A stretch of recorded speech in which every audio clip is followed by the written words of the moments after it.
What's up, everyone? Welcome back to Day, our second day studying Psalm 63.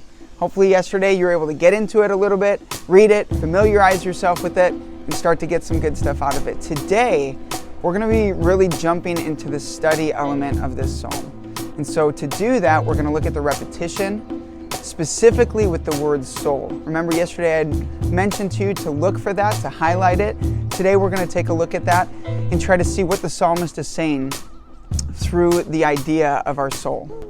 Okay, so you can see the repetition I was talking about yesterday. Verse 1, verse 5, and verse 8. We see the word soul repeated. My soul thirsts for you. My soul will be satisfied. My soul clings to you. All right, so before we look into what he's saying about soul, let's just talk about what soul means. When he says soul, he's talking about his life, desires, passions, the core of who he is within that. So he's referring to himself, his soul, the fact that he's a living, breathing human being, his desires, and everything that's wrapped up in that. So David's first usage of soul here, he says, my soul thirsts for you. This is an indication of where he feels like his life is at now.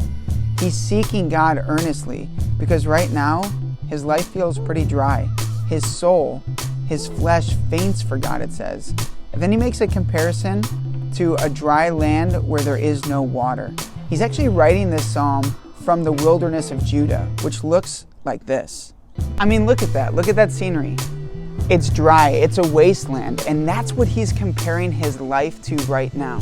As he seeks out God, he says, this is what my soul looks like. Okay, so with that in mind, that's where he feels like his soul is at, his life is that dry and barren. Now check out verse 5 and how he talks about his soul. Now it's not that my soul is this, it's my soul will be this. He says my soul will be satisfied as with fat and rich food. What gets him to that place of satisfaction? Well, it's everything that happens in the verses preceding that. The fact that he's seeking God, he's beholding who God is, he's blessing his name, and it's after he seeks God and is with God that his soul is brought to satisfaction. Okay, let's jump down to verse 8 to see the last time that the word soul is used. This time he says, my soul clings to you. Notice it is not future tense anymore. It's back to present tense. Right now, my soul will cling to you in the midst of being in a dry and weary land. His soul isn't clinging to God because now all of a sudden he's satisfied.